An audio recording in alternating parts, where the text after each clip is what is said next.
A primavera está a chegar e com ela novos ritmos de leitura. Leia artigos de opinião e receba acesso antecipado a todos os episódios de Podcast Plus. Acompanhe a atualidade ao minuto. Assine hoje o Observador com até 58% de desconto e habilite-se a ganhar uma tote bag e um voucher da Livraria Almedina. Tudo em observador.pt. Observador.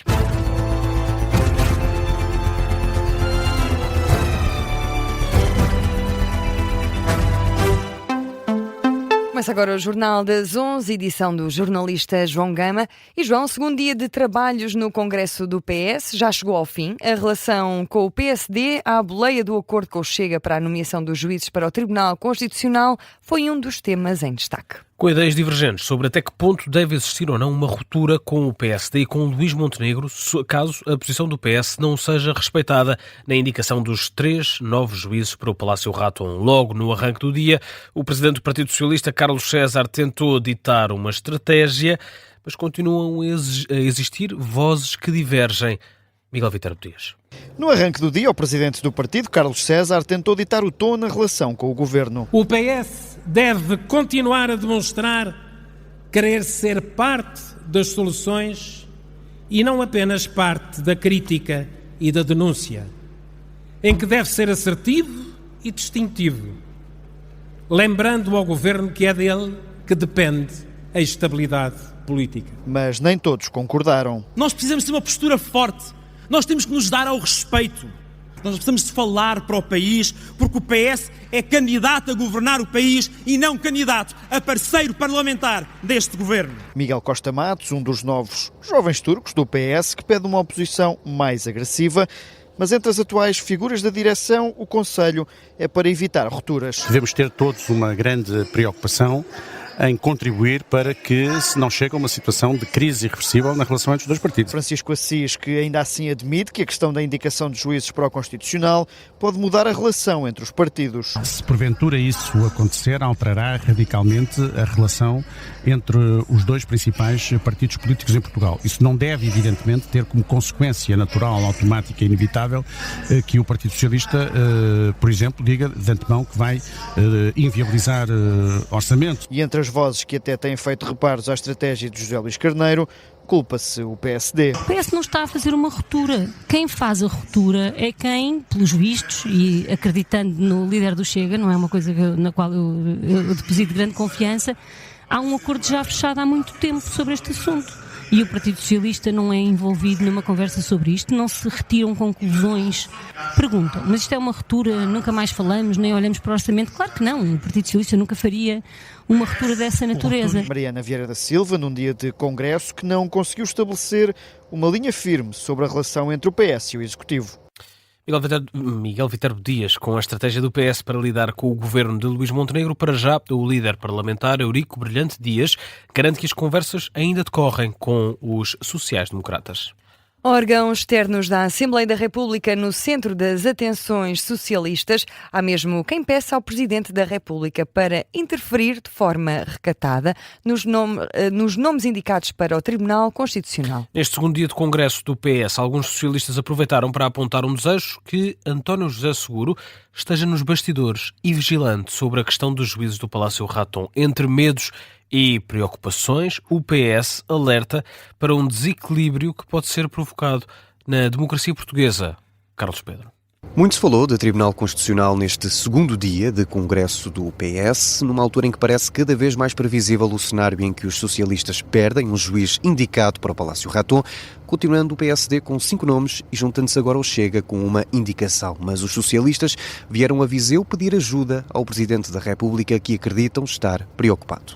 Eu julgo que neste momento essa deve ser uma das grandes preocupações do Presidente da República. Não tenho falado com o Presidente da República, mas pelo que conheço dele e pela análise que faço da importância deste caso, não tenho a menor dúvida em afirmar que este tem que ser necessariamente um tema de preocupação constante. Em entrevista à Rádio Observador, o eurodeputado Francisco Assis admite que esta intervenção já deve estar a ser feita, mas em privado. O Presidente da República disse várias vezes, ainda antes de ser Presidente e depois, já disse que procurará ter uma intervenção profilática. Na mesma linha de Assis e também em entrevista à Rádio Observador, o dirigente nacional André Mos Caldas realça a importância do tema para a democracia portuguesa e insiste que Seguro deve interferir, mas longe do público. Não deve deixar, no recato que a magistratura de influência lhe confere, de mostrar preocupações com os equilíbrios fundamentais do regime. E, portanto, esta sim é uma questão que tem dignidade para uma intervenção recatada do Presidente da República. Posição partilhada também pela ex-ministra Mariana Vieira da Silva, que considera mesmo positivo que o Presidente se resguarde por agora. De uma forma mais enigmática, a Vice-Presidente da Assembleia da República, Edith Estrela, lembra o resultado das últimas presidenciais para deixar um aviso a António José Seguro. 2/3 dos portugueses rejeitaram a extrema-direita. Espero, aliás, que o Presidente da República, no exercício da sua magistratura de influência e na tomada de decisão, tenha em conta este histórico resultado. Ecos deste segundo dia do Congresso Socialista, no qual muito se falou do Tribunal Constitucional.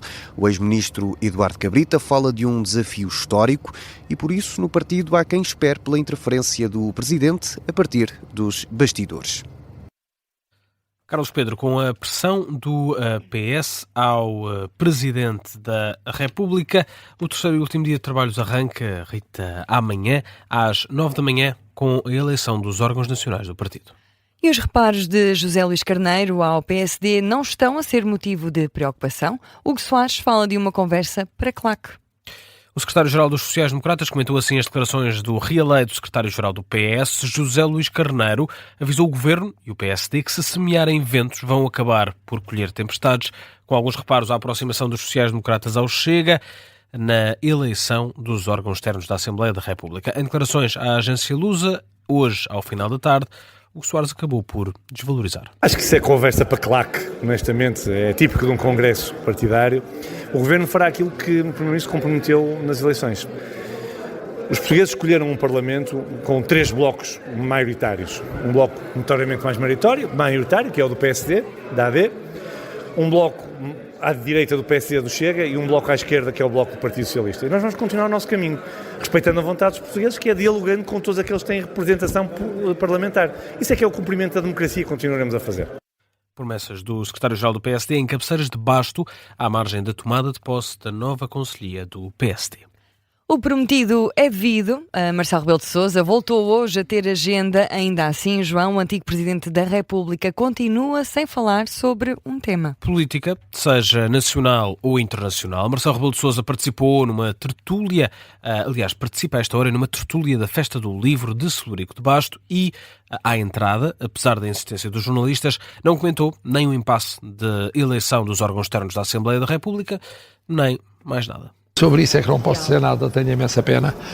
Sei que vai ser uma maçada, vai ser um deserto eterno para os meus amigos, onde perguntar 1000 vezes, eu 1000 vezes direi que não digo nada. Portanto, o governo tem pois é isso mesmo, pois eu, tudo isso.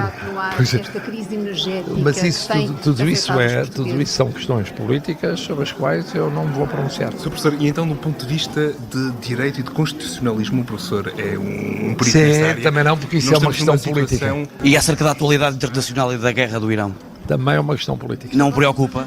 Também é uma questão política sobre a qual não me vou pronunciar.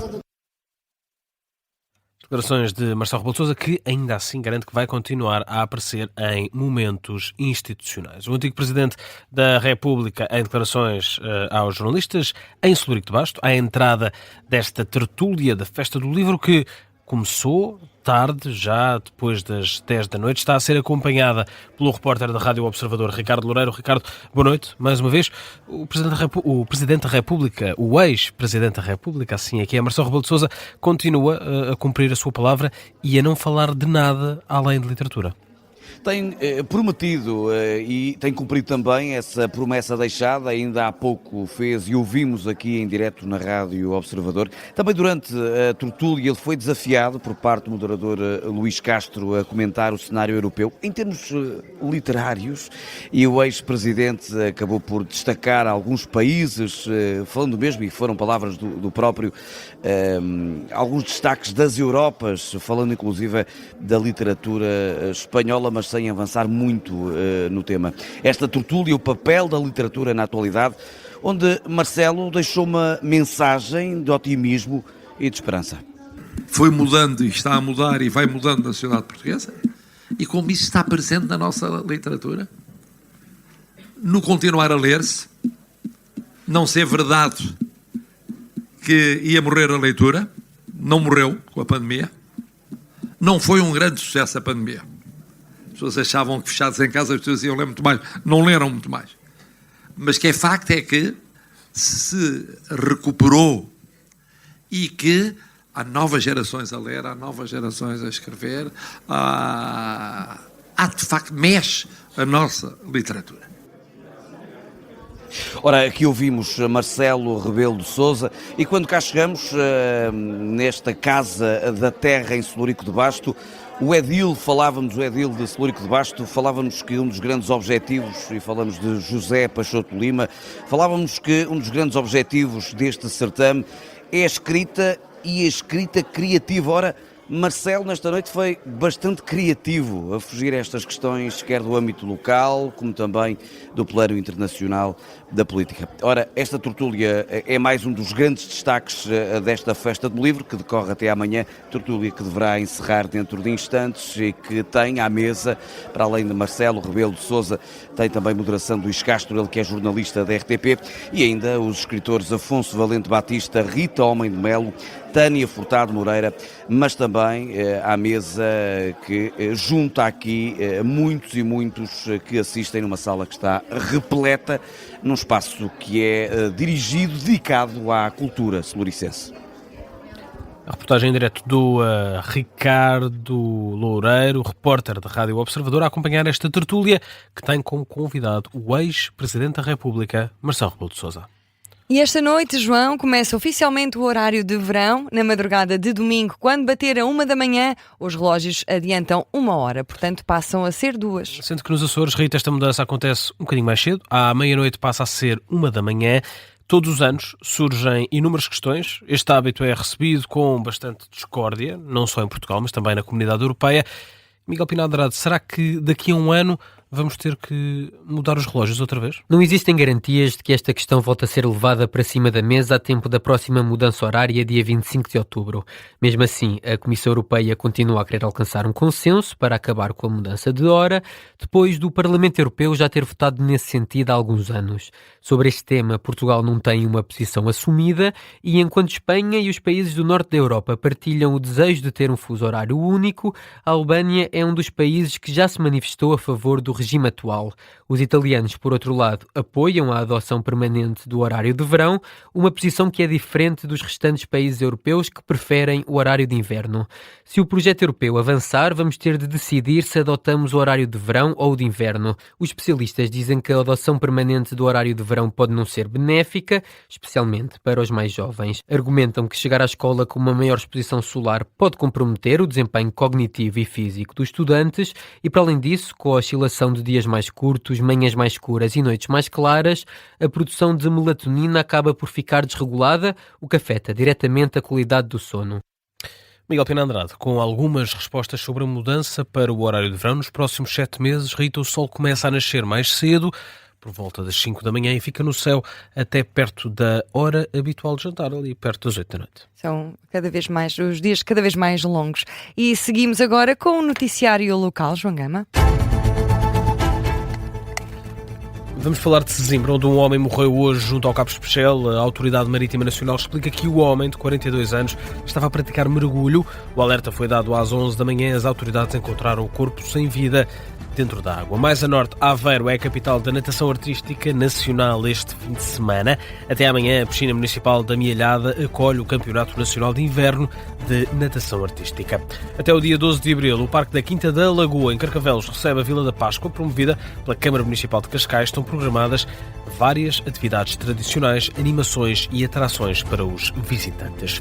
Porto de Mós acolhe amanhã o festival Sopas do Castelo. O almoço é servido no Fórum Cultural de Porto de Mós a partir do meio-dia. Além de sopas, há bifanas, sonhos e também café. No Porto, termina amanhã o Maia ao Palco. Esta mostra de teatro amador acontece no âmbito das comemorações do Dia Mundial do Teatro. E fechamos precisamente a falar sobre teatro. Estreia amanhã na Marinha Grande a Farsa de Inês Pereira. É um espetáculo que está marcado para as 4 da tarde. Vai acontecer na Casa do Botão. E é o ponto final no Jornal das 11, edição do jornalista João Gama, que está de regresso às 11h30, mas sozinho. Sozinho não, estás sempre acompanhado pelo nosso grande auditório e também temos sempre jornalistas aqui, não é? Não estás sozinho. Eu é que me vou embora. Bom descanso, Rita. Bom descanso e bom fim de semana.